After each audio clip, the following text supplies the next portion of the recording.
नमस्कार, आप देख रहे हैं गरिमा टाइम्स। मैं हूं आरती जांगड़ा। हिमानी नरवाल मर्डर केस में बड़ा खुलासा हुआ है। पुलिस ने एक आरोपी को गिरफ्तार कर लिया है और सूत्रों के हवाले से ये जानकारी सामने निकल कर आई है कि जिस आरोपी को पुलिस ने गिरफ्तार किया है उसने अपने आप को हिमानी का बॉयफ्रेंड बताया है और उसका कहना है कि हिमानी बार बार उस पर दबाव बना रही थी, उसे ब्लैकमेल कर रही थी, जिसकी वजह से हिमानी को उसने मौत के घाट उतारा। तो बड़ी जानकारी हम आपको दे रहे हैं। हिमानी नरवाल मर्डर केस में एक आरोपी को पुलिस ने गिरफ्तार किया गया है और जानकारी ये सामने निकल कर आई है कि उसने अपना कबूलनामा कहा है और कबूलनामे में बताया है कि हिमानी ने उससे पैसों की भी बात की थी और लगातार ब्लैकमेल कर रही थी, जिसकी वजह से वो परेशान हुआ और उसने हिमानी का मर्डर किया। ये भी बताया है आरोपी ने कि जो मर्डर किया गया है वो पहले घर पर ही, यानी कि हिमानी को पहले घर पर मारा गया, फिर उन्हीं के घर से सूटकेस में उसकी लाश को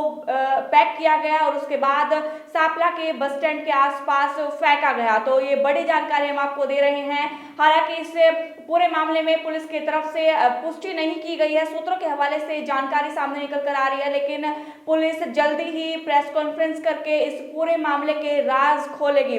लेकिन लगातार इस मामले में ये जो मामला है तूल पकड़ता हुआ नजर आ रहा है।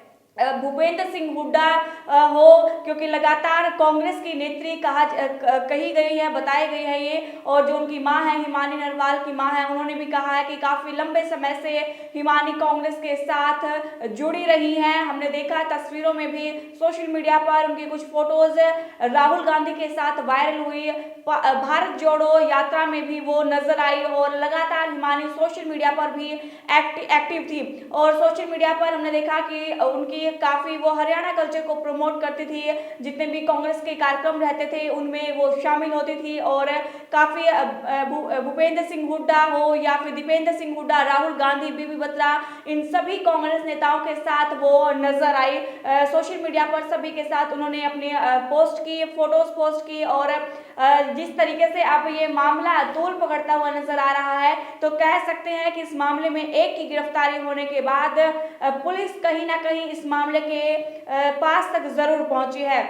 वहीं अगर घर वालों की बात की जाए तो घर वाले में अगर उनकी मां है, हिमानी नरवाल की मां और भाई हैं, और उन्होंने लगातार कल वो आरोप लगाते हुए नजर आ रहे थे कि शायद कोई कांग्रेस का बड़ा नेता हो सकता है या फिर उनके घर परिवार से या फिर उनके दोस्त भी हो सकते हैं। हालांकि उनकी मां ने भी खुलकर नहीं बताया था, पुष्टि नहीं की थी कि किसी पर आशंका उनकी थी, लेकिन जिस तरीके से अब एक ही गिरफ्तारी हो चुकी है तो ये मामला कहीं ना कहीं अब सुलझता हुआ नजर आ रहा है। यह भी बता दें कि पुलिस लगातार कल से, जब से ही शनिवार को जब सूटकेस में हिमानी नरवाल की लाश मिली थी, बरामद हुई थी सापला से, तभी से ये मामला काफी तूल पकड़ता हुआ नजर आ रहा है। भूपेंद्र सिंह हुड्डा ने कानून व्यवस्था पर सवाल उठाए, तो वहीं भाजपा की अगर बात की जाए तो भाजपा से भाजपा नेता अनिल विज का बयान सामने आया कि कांग्रेस की इस तरीके की नीति रही है, जो भी लोग आगे बढ़ते हैं उन्हें पीछे धकेलने की कोशिश की जाती है।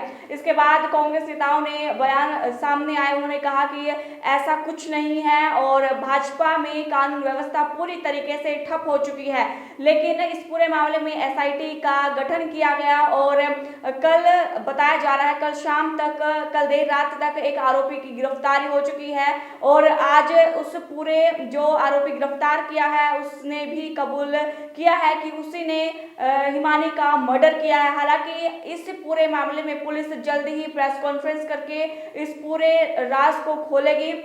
साथ ही ये भी बता दें कि जिस आरोपी को गिरफ्तार किया गया है वो बहादुरगढ़ का रहने वाला बताया जा रहा है और उसकी खुद की एक मोबाइल रिपेयरिंग की शॉप है। यानी कि कह सकते हैं कि जो ये कहा जा रहा था कि हिमानी का मोबाइल जब मिलेगा तो वो राज खोलेगा, तो ऐसे में जो आरोपी है उसके पास ही हिमानी का मोबाइल बरामद हुआ है। साथ ही साथ हिमानी के कुछ जेवरात भी आरोपी के पास से मिले हैं। यानी कि मर्डर के बाद से आरोपी लगातार हिमानी का फोन यूज कर रहा था, क्योंकि बॉयफ्रेंड अपने आप को बता रहा है तो हिमानी के पासवर्ड्स भी उसे पता थे। तो ऐसे में अब देखना होगा कि पुलिस क्या कुछ आज प्रेस कॉन्फ्रेंस करती है तो राज खोलती है।